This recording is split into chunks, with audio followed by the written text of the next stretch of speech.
Okay, it's a continuation of the previous video.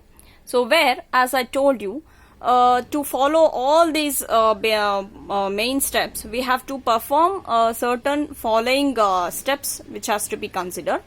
So first thing is the exciter voltage which we are going to provide it for the rotor. It will be around 110 volts to 440 volts, which is nothing but it will be around 15 to 20% of the voltage which will be kept as a drop across the field controller.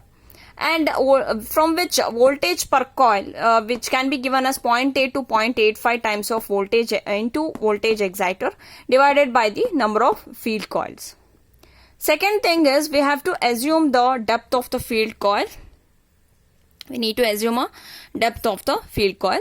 Third step is to determine the mean length of the turn in the field coil, which can be given as 2 times of LP plus BP plus pi into DF plus 2 times of TI, where TI is nothing but thickness of the insulation on the pole.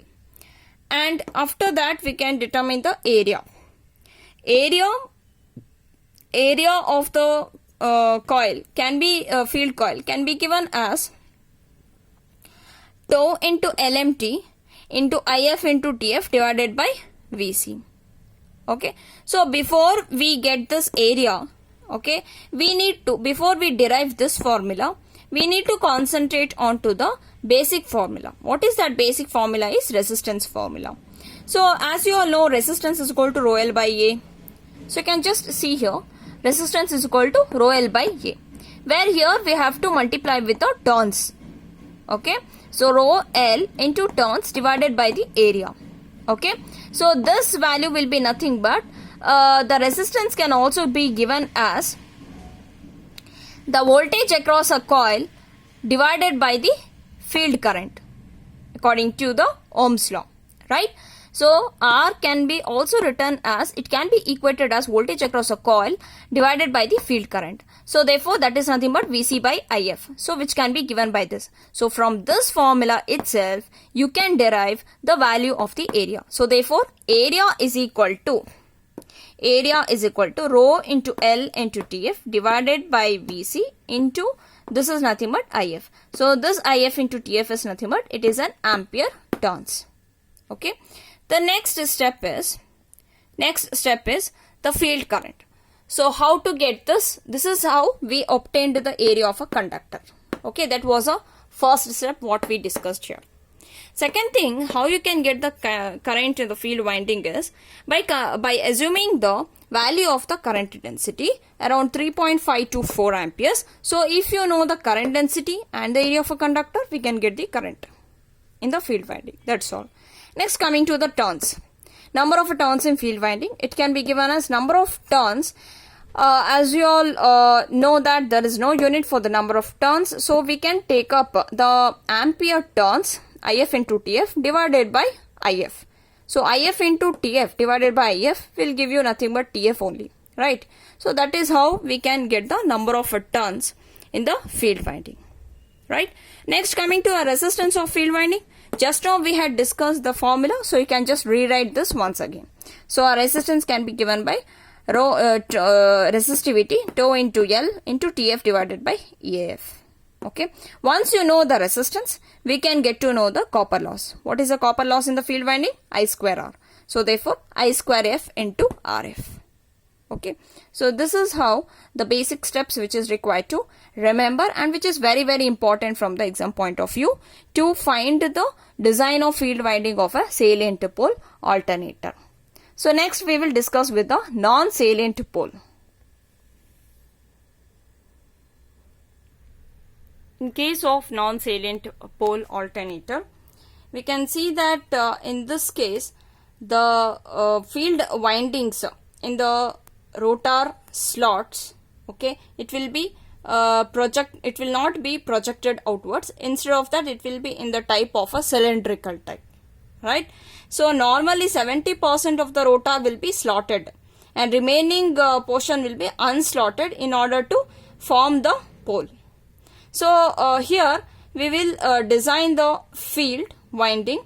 So by considering the main two steps. First step is the selection of the selection of rotor slots. So in the selection of rotor slots, here the total number of rotor slots, it will be assumed around 50 to 70% of stator slot pitches, and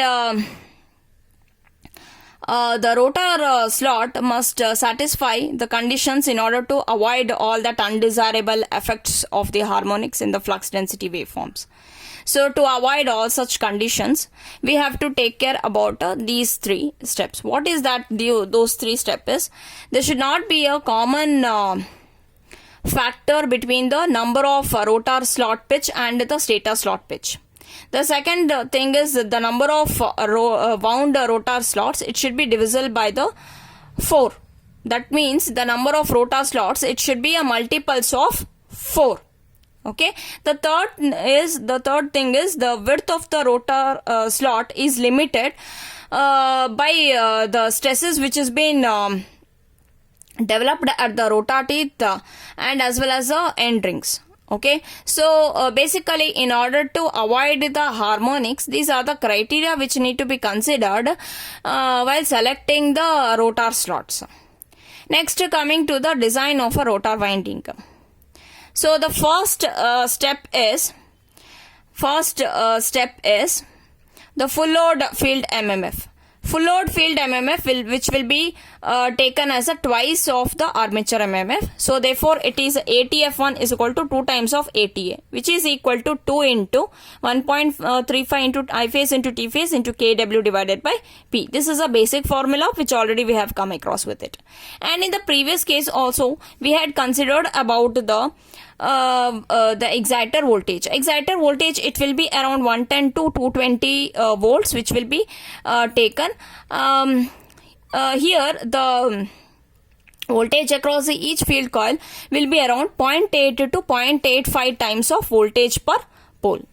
Next step is the length of the mean turn. So length of the mean term which will be given by the formula 2 times of L plus 1.8 tau P plus 0.25 meter. Next, after determining the length of the mean term, we have to determine the area of the field coil, which we had already discussed in the previous case. That is tau into LMT into IF into TF divided by VF. This formula can be obtained by realizing the resistance formula as a rho L by A, which resistance is also equal to V by I. So from that formula, we can get this area. Next, coming to after getting the area, we can also find out the current.